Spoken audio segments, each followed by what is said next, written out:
Bienvenidos a una emisión más de Educación y Conciencia. Soy Conchita García, comenzamos.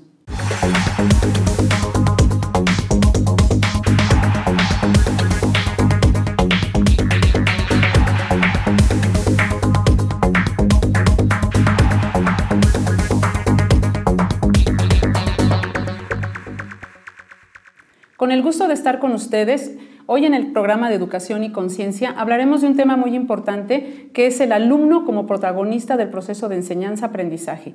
Para ello hemos invitado a la licenciada Beatriz Llamas Mendoza, que ella es consultora académica de UNOI en México, pero además tiene 20 años de experiencia en el ámbito docente. Bienvenida, Betty. Mucho gusto, muchas gracias. Te agradezco mucho la invitación, Conchita.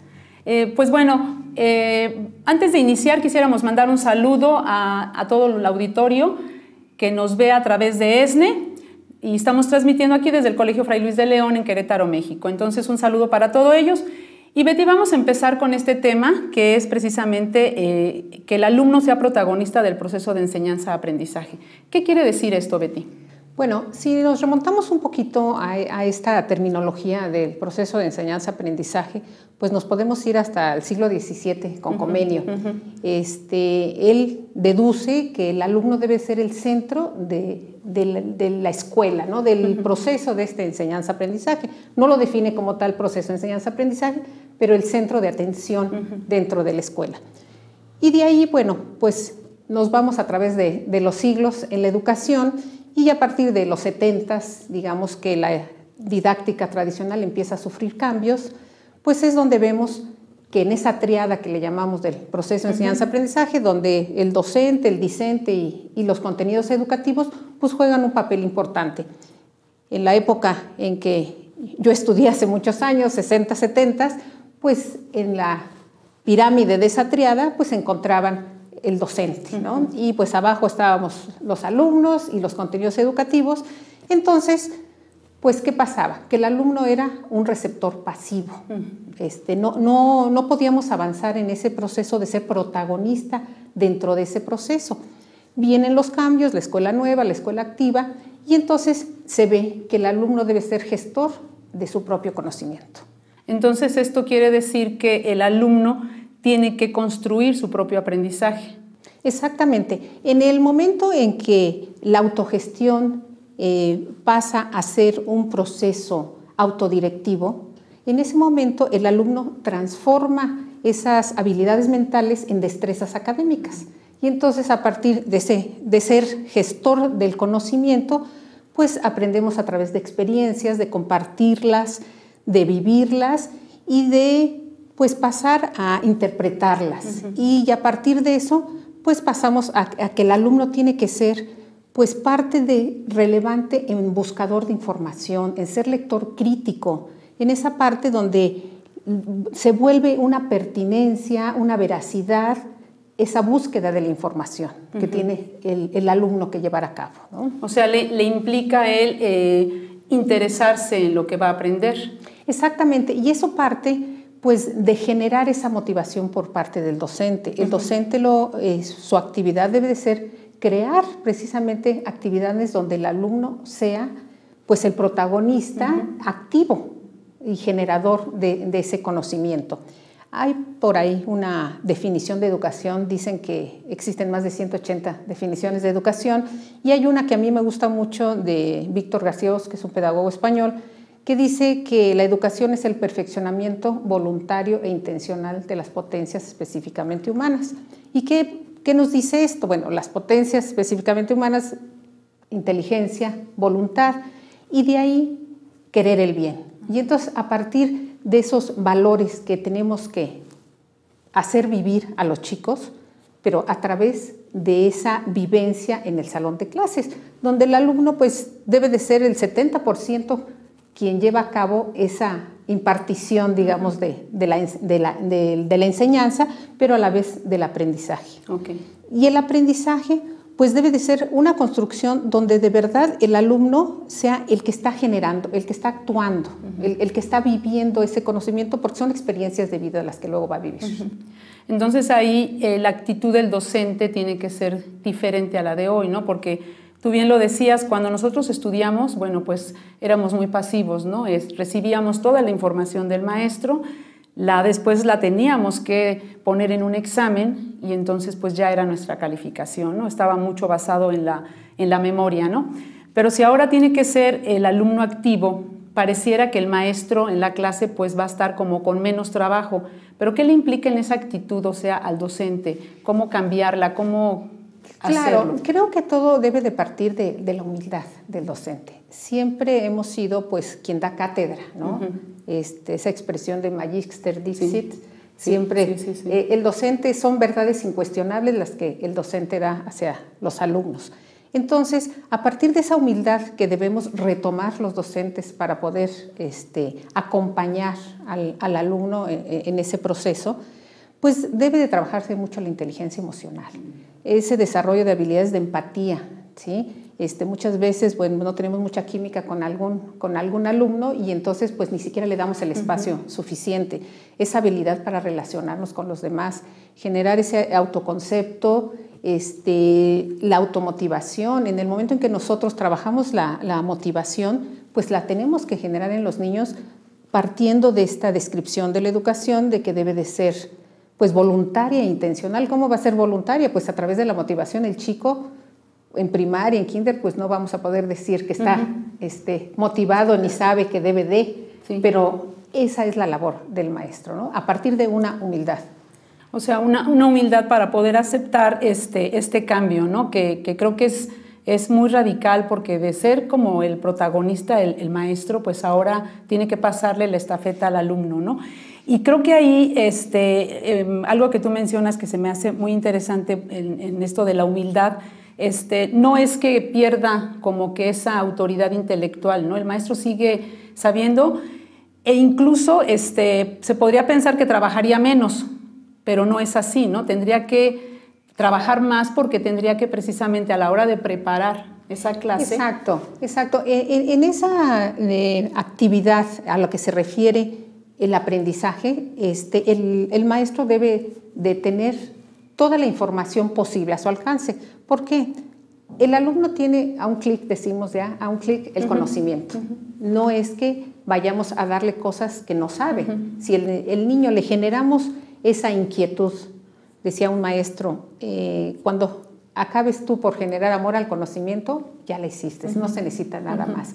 ¿Por qué? Porque el chico va a llegar y va a empezar a investigar más sobre el tema que tú diste, pero ahí entra esa planeación. Antes hablaba mucho de las planeaciones y bueno, pues eran sábanas las que hacíamos con objetivos, propósitos, etcétera, y realmente se quedaba en el papel. Sí. Hoy en día, ¿qué tenemos que hacer? Pues ya están hechas esas competencias por las que trabajamos, ¿no? Es generar esa actitud. Pero si el maestro no genera actividades que desarrollen en el chico esa motivación para seguir aprendiendo, pues difícilmente vamos a desarrollar algo más de labor docente.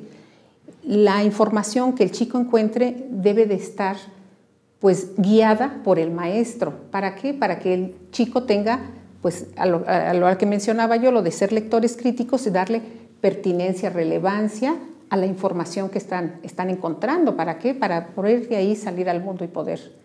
Y bueno, algo que tú decías que me parece importante también es el hecho de que la empatía, ¿no? Entonces, también habría que escuchar al alumno qué tiene que decir, ¿no? Porque muchas veces, pues los profesores estamos acostumbrados a nosotros tenemos la verdad, ¿no? Y ahora, como tú dices, están a un clic de la información, y entonces también habría que escuchar pues qué postura tienen ante cierta situación, como tú dices, lectores críticos que puedan incluso opinar y dar su postura ante una cierta situación, ¿no? Entonces está como más basado en desarrollo de habilidades más que en aprender conocimientos que ellos muchas veces no saben ni para qué los van a utilizar, ¿no? Exactamente. En el momento en que nosotros trabajamos por competencias, que es lo de hoy realmente, porque es vivir las experiencias de aprendizaje, pues en ese momento tenemos que desarrollar, a la par de esos conocimientos, tenemos que ver qué habilidades. Hay un pilar de la UNESCO que nos dice aprender a aprender. ¿Qué es esto? Aprender a aprender es aprender habilidades para desarrollar conocimientos. Entonces, en ese momento le estamos dando las herramientas, esas habilidades al chico para poder generar mayores conocimientos sin la necesidad del maestro, porque nosotros somos guías, somos facilitadores del aprendizaje. Vuelvo a Comenio en esa época ya nos decía, o sea, los pedagogos pasaron de simple ayos a formadores, ¿sí? Entonces, en ese momento, o sea, debemos de retomar todo lo que nos dicen. No es que la educación se vaya descubriendo hilos negros, ahí está, simplemente las tenemos que ir actualizando a los tiempos. Si nos vamos a Pestalozzi, por ejemplo, y vemos el desarrollo de competencias, Pestalozzi nos habla de que se debe de estar en armonía tanto cabeza, corazón y mano. Si lo analizamos un poquito, pues podemos entender que pues, cabeza pues, son los conocimientos, el corazón son las actitudes y las habilidades son las manos. Y entonces, si tenemos todo esto en armonía, pues el chico se va a poder desarrollar en un mundo actual, que es para lo que se necesita, las competencias. Ok, entonces ahí vamos retomando un poquito lo que nos acabas de decir tú. Humildad a los maestros, ¿no? Para poder ser o dar paso a que el alumno sea el protagonista. Ya no voy a destacar yo en la clase, sino tiene que ser el alumno, ¿no? Y también, importante, pues ese desarrollo de capacidades y de habilidades que tenemos que ir haciendo en los alumnos, ¿no? Habría que ver qué beneficios va a traer esto en los alumnos, este cambio, porque ya sabemos el cambio, pues siempre hay incertidumbre en cuanto a lo que al resultado que vamos a tener en el cambio. Pero ahorita ya sabemos qué resultados se están teniendo cuando el maestro fue el protagonista, ¿no? Cuando el maestro era el que ponía. Y yo quisiera que ahorita, regresando de un corte que vamos a tener, pues nos platicaras sobre los beneficios que tiene el que el maestro cambie, para que también pues él pueda tener como esa herramienta de decir, bueno, pues vale la pena empezar a cambiar y a ser al protagonista, al alumno de su propio aprendizaje, ¿no? Entonces, en un momento más regresamos, Betty. Muy bien, claro. Venimos en un momento más con Educación y Conciencia.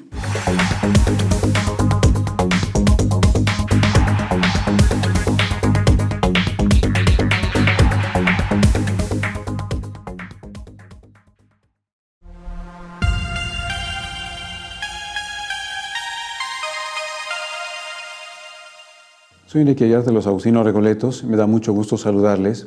En esta ocasión quiero hablarles de una obra de San Agustín dedicada para la vida monástica llamada Suela Santa Virginidad, en latín de Santa Virginitate.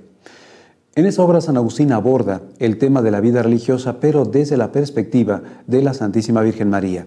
Abre su obra precisamente hablando de la Santísima Virgen María para después proyectar esta imagen de la Santísima Virgen María como ejemplo de la vida monástica. Muchas personas han dicho que San Agustín no dedicó ninguna obra a la Santísima Virgen María, pero las primeras páginas y capítulos de esta obra están dedicados a la Virgen María. Aquí San Agustín nos presentará algunas de sus frases más famosas y más conocidas y profundas sobre la Santísima Virgen María. Nos hablará de que María fue más feliz por llevar a Jesús en su corazón que por llevarlo en su propio seno. Nos hablará San Agustín también de la Virgen María como aquella primera en la que comenzó la vida monástica. Nos hablará también San Agustín de la Virgen María como aquella que vive una maternidad espiritual, invitando a todo creyente a vivir realmente esa maternidad prolongada, dando luz a Cristo en su propio corazón. Dentro de esta obra, San Agustín nos presenta algunas realidades de la vida religiosa. Particularmente, San Agustín va a acentuar tres elementos. En primer lugar, San Agustín va a acentuar el elemento de la humildad. Quien vive la castidad por el reino de los cielos y quien se consagra a Dios a través de la vida religiosa necesita ser humilde. Darse cuenta que poder vivir la vida religiosa es un don de parte de Dios. Ciertamente esta obra de Santa Virginitate es una obra dirigida no solamente a aquellas personas, aquellas mujeres que quieren seguir a Cristo dentro de la vida consagrada. Se dirige a todas aquellas personas, hombres y mujeres, que dentro de la gran Virgen que es la Iglesia quieren seguir a Cristo en la vida consagrada. Por eso la idea que se tenía hasta hace algunos años de que esta obra solamente estaba orientada y dirigida a las religiosas, a las monjas, es falsa. Realmente la Virgen de la que está hablando aquí San Agustín, de la que es modelo la Santísima Virgen María, es la Iglesia. Recordemos la frase agustiniana: María es excelsa, María es una gran santa, pero la Iglesia es todavía más grande que la Santísima Virgen María, es decir, ella se encuentra inserta en ese gran cuerpo de Cristo que es la Iglesia. Por eso San Agustín invita en primer lugar a la humildad. Quien recibe el don debe darse cuenta que todos los días necesita orar para continuar recibiendo este don y esta gracia de Dios, mientras que la soberbia hará que se pierda esta buena obra. Quien quiere consagrarse a Dios, pero lo hace por soberbia, hace que su propia vida se pierda. En segundo lugar, San Agustín señalará la dimensión eclesial que tiene la vida consagrada. Quien se consagra a Dios no lo hace de una forma personal, particular, aislada, lo hará siempre en consonancia con toda la Iglesia. Para San Agustín, la vocación cristiana se vive siempre en comunidad. No podemos olvidar que nunca estamos solos, porque somos parte de este cuerpo místico de Cristo y en Él nos encontramos integrados. Finalmente, San Agustín recuerda que no es fácil vivir la propia vida consagrada y que existen muchos peligros, pero de todos estos peligros debe librar al religioso la gracia de Dios pedida en la oración. Por eso la obra termina con una imagen sumamente fuerte, una imagen bíblica fuerte que invita a quien vive la vida consagrada a que se dé cuenta de los peligros que le rodean, pero también que se dé cuenta de la grandeza, de la gracia de Dios y de la fuerza de Dios. Y San Agustín termina su obra con el texto del libro del profeta Daniel, capítulo 3, donde nos presenta el profeta Daniel a estos 3 jóvenes en el horno de Babilonia. Ellos fueron introducidos en este horno pues para ser quemados en esas llamas fortísimas de este horno de Babilonia y se libraron de estas llamas porque confiaron en Dios. El religioso se encuentra también en medio del horno de este mundo, un horno sacudido por pasiones, por intereses, por diferentes concupiscencias, y el religioso se libra de este fuego del mundo por su confianza en Dios, por la gracia de Dios y por la oración. Por eso, pues, San Agustín invitaría al religioso a ser humilde, reconocer que todo es un don que procede de Dios y que si ciertamente hay muchos peligros, más grande es la gracia y la fuerza de Dios para superarlos, recordando que la vida religiosa se vive siempre en la Iglesia y para la Iglesia como el gran cuerpo de Cristo. Soy Enrique Aguiar de los Agustinos Recoletos y me ha dado mucho gusto estar con ustedes.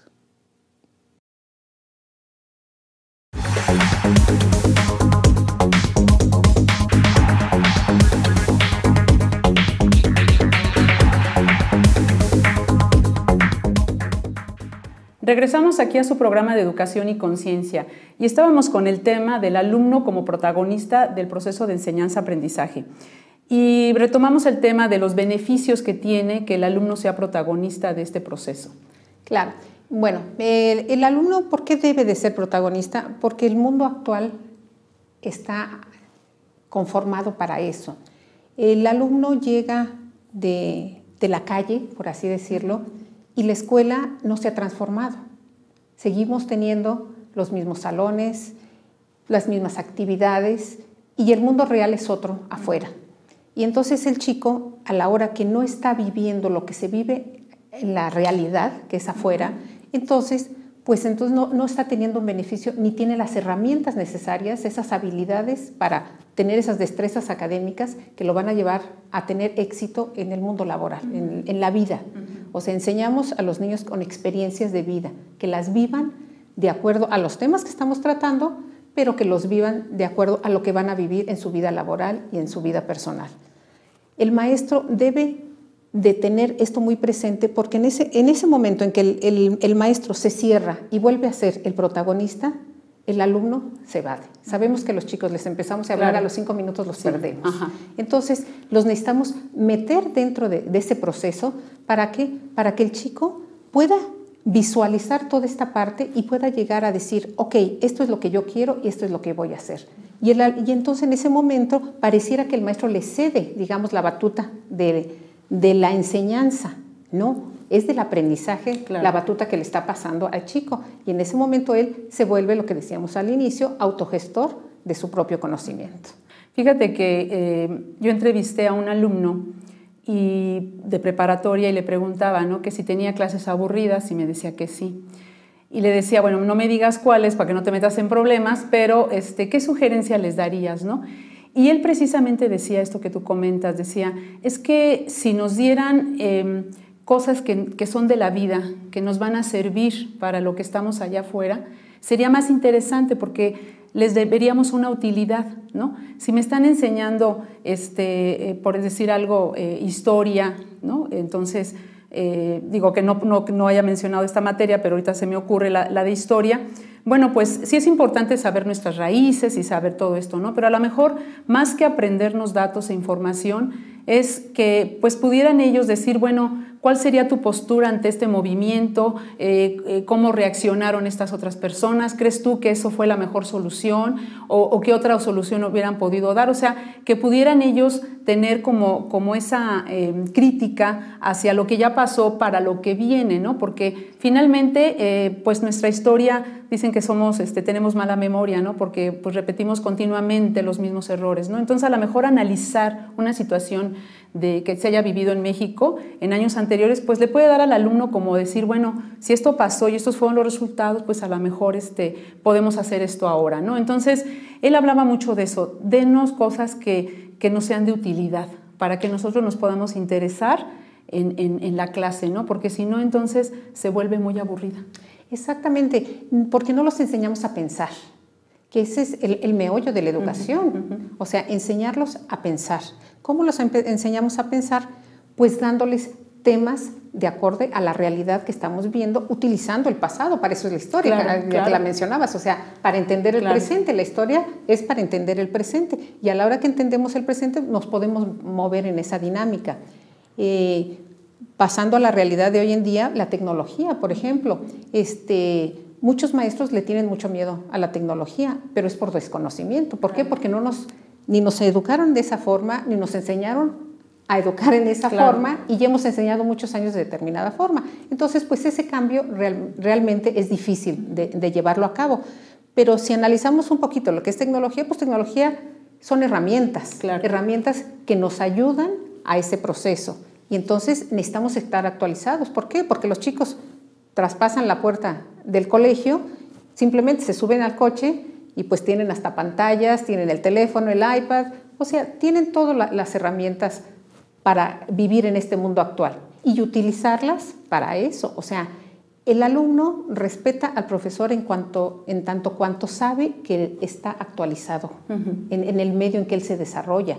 A la hora que ve que el maestro, en lugar de utilizar, por ejemplo, un iPad o proyectar algún video para darle introducción a un tema, empieza a hablar y hablar y hablar, bueno, pues la verdad sí es aburrida, sí, como decía este alumno. Y tienen toda la razón, o sea, necesitamos dinamizar las actividades dentro del aula. Incluso fíjate que comentaba también un maestro, Francisco Castillo, que estuvo aquí en el programa de Educación y Conciencia, que había que darle la oportunidad incluso de tomar decisiones a los alumnos, ¿no? Por supuesto que ciertas decisiones que ellos pueden tomar, ¿no? Entonces, como una de ellas era, pues dime qué te voy a preguntar en el examen, ¿no? Y esa era una actividad que el alumno podría decir, bueno, pues en el examen podría venir esto, esto y esto y esto, ¿no? O sea, ya no yo tener esa autoridad de decir, bueno, yo aguas con el examen porque se los voy a poner y plantear preguntas y etcétera, ¿no? Sino que ahora partiera del mismo alumno, ¿no? A ver, ¿qué vamos a poner en el examen? Ustedes díganme qué preguntamos, ¿no? Y entonces ellos en ese momento pues tendrían que como recapitular todo lo que han visto, ver qué preguntas son las pertinentes y entonces tendrían que permitirles pues hasta cierto punto esa toma de decisiones que antes eran del profesor y que ahora tienen que ser del alumno, ¿no? Y los metes al proceso de aprendizaje, no de enseñanza desde tu punto de vista como docente. Pues de eso es precisamente lo que se habla de la humildad, ¿no? O sea, no por ser maestros tenemos que saberlo todo, ¿no? Exacto. Habrá cosas que incluso pues no sepamos y como tú dices, ¿no? Mira, no estoy enterada, pero vamos a investigarlo y mañana lo traemos y lo discutimos, ¿no? Creo que desde ahí tendríamos que empezar a que si un alumno nos pregunta algo y no sabemos, porque a veces se cae en el error de darle información incorrecta, ¿no? Con tal de no demostrar que como que no sabemos, ¿no? Y yo creo que desde ahí no tenemos la obligación de saberlo todo, ¿no? Entonces, pues yo quisiera ir recapitulando porque se nos está acabando el tiempo, Betty, y bueno, pues ahí es algo muy importante de lo que nos has compartido y de lo cual te agradezco mucho, es precisamente este cambio educativo que tenemos que ir haciendo al alumno protagonista. de su propio aprendizaje. Para esto el profesor pues tiene que ser humilde, tiene que también tener las herramientas y las habilidades desarrolladas que va a practicar en el niño para que él pueda pues verdaderamente ser un guía, ¿no? Ya no el que da la cátedra, sino el guía que acompaña al alumno en su crecimiento.